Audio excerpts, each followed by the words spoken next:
Did you know the same idea that fueled Nazi atrocities are being taught in public schools today? Discover the horrors that have resulted from evolutionary thinking and how the truth can save us on today's Truths That Transform.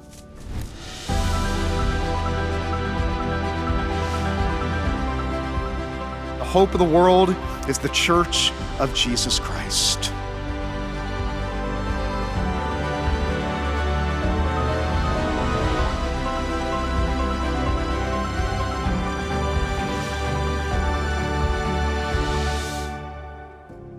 Welcome to Truths That Transform, a production of Coral Ridge Ministries, where we are contending for the faith and proclaiming hope to the nation. I'm Pastor Rob Pacienza. It's rare for our culture to agree on much, but one thing unites nearly all of us: agreement that the Nazis committed one of history's greatest atrocities during World War II. Yet, did you know that the same ideas that drove Adolf Hitler are being taught to your children and grandchildren in public schools every day? On this program, we'll explore how evolutionary ideas have deeply harmed our society. You'll also discover the true story that challenges evolution and uplifts your life. We start by examining the profound link between Darwin's theory and one of the most horrific tragedies in history.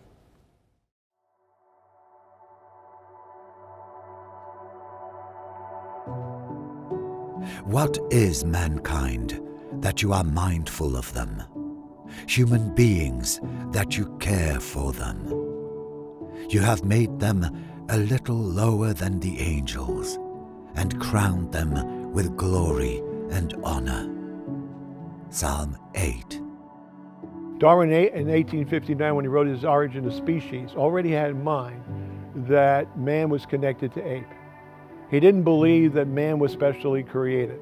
So in his book, Descent of Man, which, by the way, a lot of people who criticize these notions about social Darwinism, they'll say things like, well, Darwin hardly mentions humans in the Origin of Species, but then he spent a whole book, dealing with the humans, and he does apply this notion, and he does apply natural selection and the struggle for existence to humans. That book by Darwin, published in 1871, was appropriately called The Descent of Man. Man was no longer a little lower than the angels, just a little higher than the apes. We bear the mark of the divine. God created us separately, and we are sacred, unlike the rest of creation. There is a firewall between us and the rest of creation. Now, when evolution came along and Darwin proposed the theory, it was pounced upon with alacrity, not by the scientists, but by the social sciences and by the liberal arts. Because, as Aldous Huxley put it so beautifully, he said, well, of course we accepted it. Of course we embraced it. It interfered less with our sexual practices. One committed Darwinist said, the distance between the lowest so-called human and our highest race is greater than that between the lowest human and the highest ape. That man was Adolf Hitler. Germany was one of the most avid countries to adopt Darwinism among their intellectuals, their biologists. Ernst Haeckel was one of the leading figures in that, and he was, his books were best-selling books in Germany in the 1860s and 1870s and thereafter. So his views did spread fairly rapidly within the German community.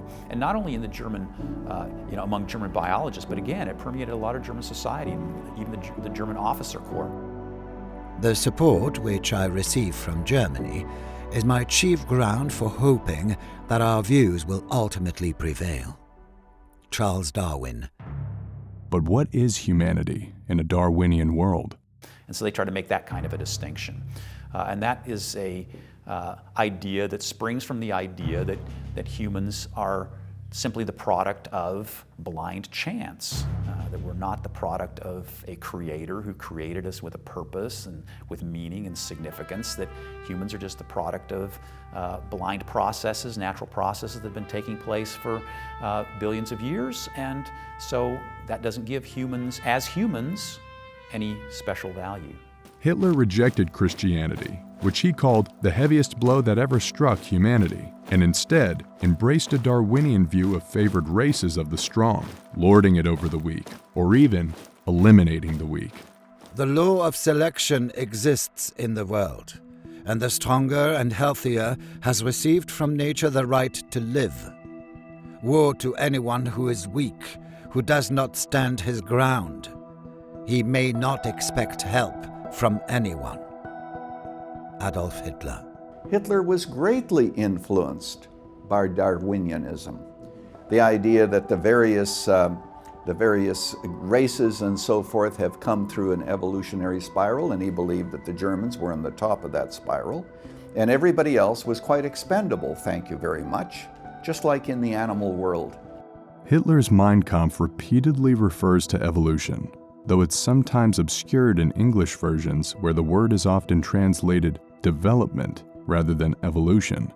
Darwinism was completely accepted. And what's interesting, if you look at the journals during the Nazi period, the scientific journals, and there was a journal for biology teachers during the Nazi period. If you look at those journals, they just accept Darwinism as being obvious, and in fact they bash creationism. There's a few places where they bash creation, but one time they couldn't even find any German scientists to attack, so they attacked some Swedish scientist who was, I guess, embraced some form of creationism or something. Hitler's goal in the Holocaust was to eradicate the Jews because he viewed them as subhuman. He ended up killing 6 million of them, as well as 6 to 11 million others, including Gypsies and Slavs and nonconformist Christians who rejected his attempt to create the master race of pure Aryans. Hitler believed that by exterminating the Hebrews, he was doing humanity a favor. By killing the Jews, he's killing people who are immoral, and thus making the world more moral by exterminating the Jews. Hitler built on ideas that were put by a lot of social Darwinists with their racism. He also, of course, was building upon a long history of anti-Semitism, which had become integrated with social Darwinism by many thinkers, not just Hitler, by the early 20th century. Some of them biologists, some of them anthropologists, but then other racial thinkers as well. And so he believed that these various inferior races needed to be supplanted one way or another. Darwinism was a major contributor to the Holocaust. The Holocaust picked races, and those races were supposedly in German philosophy under Hitler, under Nazism, were the undesirables, the weak. And so by the idea of natural selection, by selection of traits, they just arbitrarily selected those traits, and they said, well, Jews are weak, the blacks are weak. They just picked out people, and whether it be racist or whether, they just picked them out and said, okay, gays, these are people who are weak, and they will be put in prison, and they will go into the gas chambers. That's exactly what took place. Natural selection meant that they would have to select, and so they selected the most fit, and those would work in the fields. The rest would be subject to gas chambers, including children, including women, etc. And who were the very first victims of the mass killings by the Nazis, even before the Jews began to be systematically killed? Many people don't know that things like gas chambers and the shower stalls that were, that were gas chambers dressed up as shower stalls, were not first used on the Jews. They were first pioneered by the Darwinian doctors and the Nazis in Germany against the disabled. Hundreds of thousands of people were sterilized, and then hundreds of thousands were killed in the German eugenics program, and specifically this ruse of having gas chambers dressed up as shower stalls was perfected first, killing disabled, particularly disabled children in Germany. Once the killing began, it never stopped. A private meeting was held at the Wannsee Conference Center where they decided on the final solution, as in the final solution to the Jewish problem, the decision to exterminate the Jewish people. The Wannsee Conference was a conference in January of 1942 where they were organizing the transportation of the Jews from various parts of occupied German territory to the death camps in Poland. And during that conference, which had many leading physicians and intellectuals at it, most of them in the SS, they said that they were going to put the Jews to labor in the part of their final solution, and that this was going to lead to what they called natural reduction. It actually got its start with the hand in glove between the Nazis and the German medical community through this euthanasia program of forced killing of the disabled. There is no tolerance in nature. A human is nothing other than a small bacteria or small bacillus in one such planet. The elimination of worthless life is therefore dictated by nature. Adolf Hitler. If you embrace the Darwinian worldview with its view that morality is simply a product of evolution, then there's no objective morality, and what Hitler did is no more right nor no more wrong than what anyone else, than what Mother Teresa does or what anyone else would do. The horrors of Nazi Germany starkly reveal the dangers of humans deciding who lives and who dies, all in the name of supposedly advancing evolution. Surely Charles Darwin never imagined or wished for someone like Adolf Hitler to emerge. Yet Hitler and the Nazis genuinely believed they were doing humanity a favor. Today, the Darwinian worldview still heavily influences our institutions. But evolution spins one story about who we are, and it's not the true one. The Bible, however, offers a completely different story, a true story that brings profound meaning, flourishing, and fulfillment. My predecessor at Coral Ridge Presbyterian Church, Dr. D. James Kennedy, unfolds this in his message, A Noble Origin and Destiny. The college questions. Do you remember them? Where did I come from? Why am I here? How should I live? Where am I going? Who am I? Well, now those are some of the most important questions any person is ever going to have to answer in or out of college. Now there are today basically two different sets of answers to those questions. They are diametrically antithetical one to the other. There is the one which is given by the person who believes in creation, the creationist. And his answer, where did I come from? I came from the heart and mind of the Almighty and omnipotent and omniscient God. That I have been made a little lower than the angels. Who am I? I'm a child of the King, a prince of a royal realm. Why am I here? I am here to serve and glorify the Almighty and to enjoy Him forever. How should I live? I should live according to the commandments which He has given me in His Word, which are designed for my good and my advancement. Where am I going? I am going to paradise, which is beyond my comprehension. For eye hath not seen, nor ear heard, neither hath it entered into the heart and mind of man what God has prepared for them that love Him. Yes, for the Christian, for the creationist, it is a noble origin and a noble destiny. And in between, our lives are crammed full of meaning, value, significance, and purpose.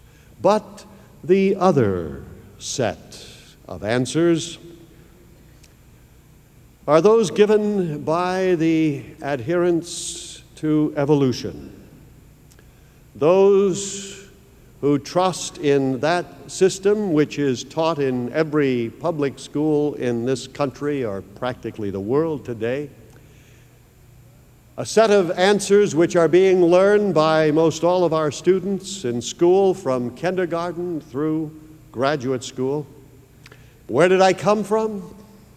Well, Bertrand Russell, one of this century's leading philosophers and skeptics and atheists, unbelievers, evolutionists, who wrote a whole book entitled Why I'm Not a Christian. He failed to mention in his book his multiple adulteries repeated fornications, his seduction of the daughters of his hosts, and many other sins too numerous to mention, which are the real reason he wasn't a Christian.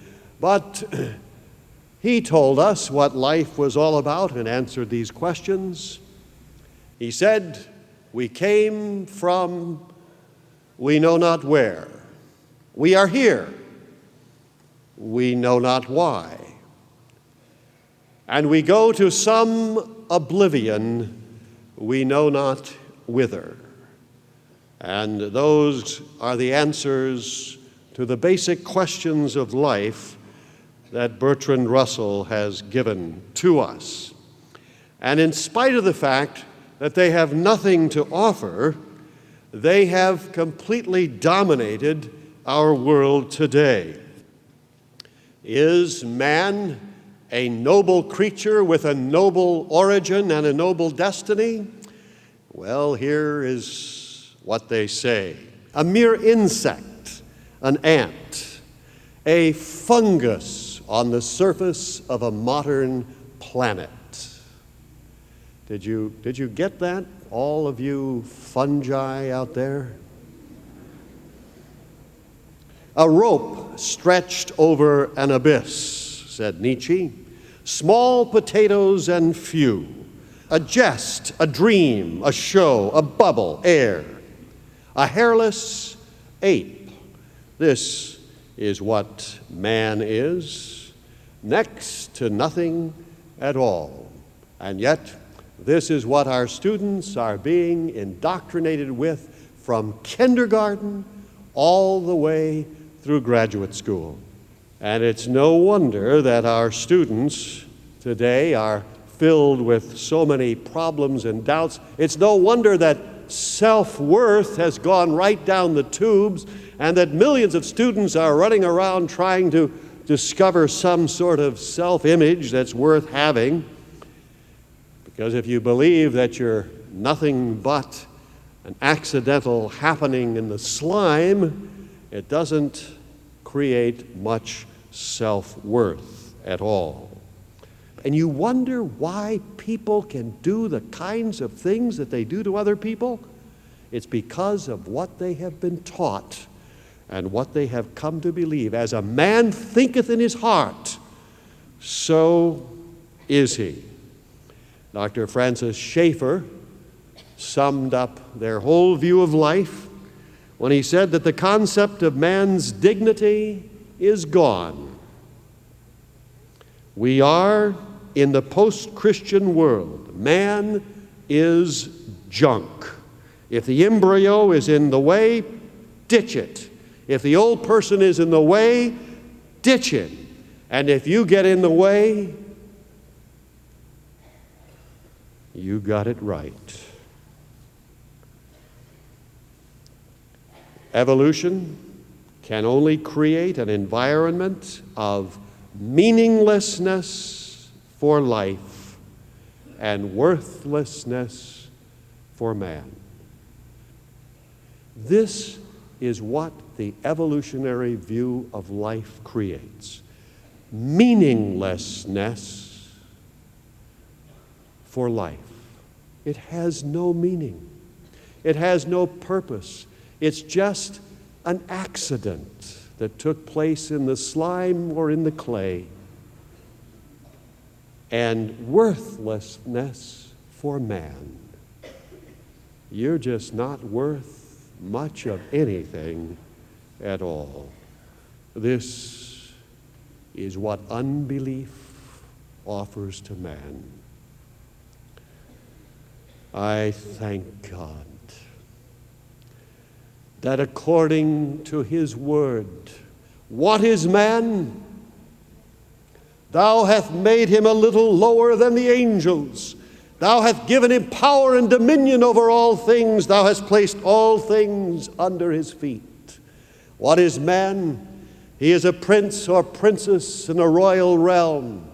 His origin comes from the heart and mind of God, and his destiny is in paradise forever and ever. And it is not even entered into the mind and heart of man what God has prepared for them that love him.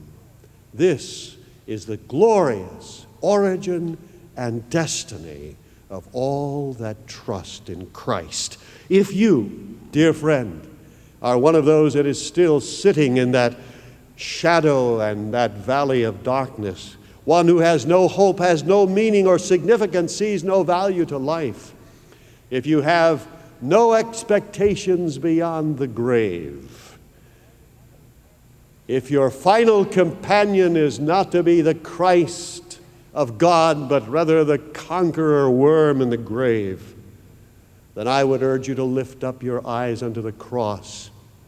If you would find meaning and value, if you would find your origin and destiny, this is the one. All things were made by him, and without him was not anything made that was made. This is the one who has gone to prepare a place for us in paradise. This is the one who is the creator of the galaxies. This is God, the Son, who came and died, and by his death, he gives such value and such meaning and such purpose and transcendent worth to human beings as could not even be conceived in any other way. If you would know of your origin, if you would know of your destiny, then open your heart and invite him to come in. Hi, I'm Jennifer Kennedy Cassidy. My father realized that there were two major issues with Darwin's theory of evolution that we have to reckon with, and yet very few were doing so. We need to ask, is it true? And where does it ultimately lead us? You've gotten a snippet of where the theory takes us on today's program. To get the full picture, you'll want to read Evolution's Fatal Fruit, How Darwin's Tree of Life Brought Death to Millions by Tom DeRosa, and we'll send it to you as thanks for your generous donation to the ongoing work of Coral Ridge Ministries. Tom is a longtime science educator who has carefully studied the facts and brings them to you in this eye-opening book. Adolf Hitler and the Nazis relied on a Darwinist framework for their entire murderous program. But have you ever heard that taught in school? The facts are undeniable, and yet they're swept under the rug in our schools and in our media. Because evolution teaches that life is a happy accident and that all species evolved through a series of random mutations that led to the survival of the fittest organism, Hitler believed he was helping human evolution move forward by eliminating the less fit organisms, and the horror is still with us 80 years later.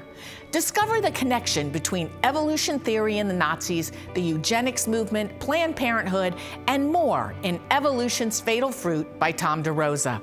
And if you're able to give a generous gift of $50 or more, we'll send you the book plus our special program, Chaos: Darwin's Assault on the Image of God, on DVD or via streaming. If Darwinian evolution is true, we're stuck with it whether we like the outcomes or not. But in this probing documentary, you'll learn that there's enormous amounts of scientific evidence that point us away from evolution and towards a creator who intelligently designed us. You'll see the horrifying impact the theory of evolution has had on our world and how it has come to dominate our schools through censorship. And you'll see some of the best evidence for why it makes more scientific sense to believe in a creator God than an undirected evolutionary process. So contact us right away for these vital resources. We'll send you the book, Evolution's Fatal Fruit by Tom DeRosa, as thanks for your generous donation. And the book plus the special program, Chaos: Darwin's Assault on the Image of God, as thanks for your gift of $50 or more.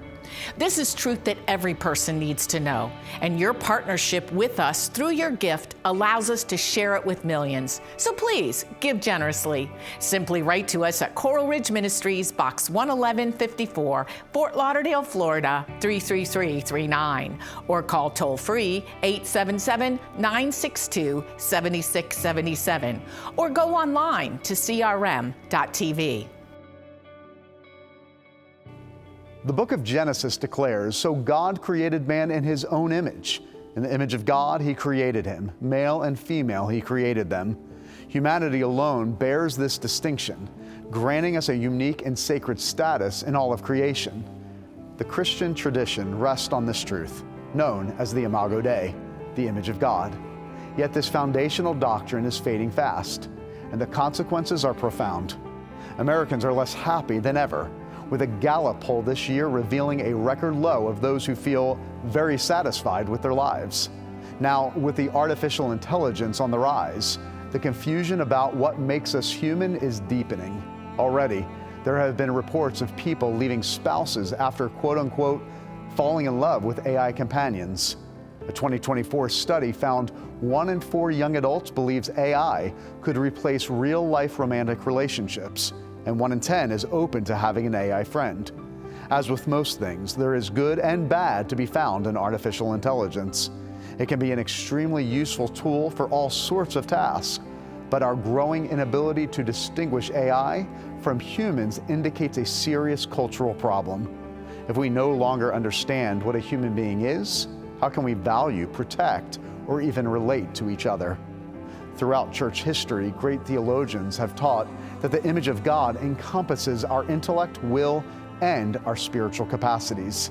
As created beings, we can make moral choices that reflect God's righteous nature. Sin has deeply wounded these capacities, but it has not erased them. Animals and machines do not have these spiritual capacities. Yet, nearly a century of exclusively teaching evolution as the explanation life in public schools has eroded the concept of the Imago Dei. Children are taught they're merely the result of a long chain of biological accidents, starting in a primordial puddle. This leads to the logical conclusion that life has no inherent meaning or purpose. It's all just random chance. But human beings crave meaning, and the struggle to make it up on our own isn't working. That very search for meaning points to something deeper.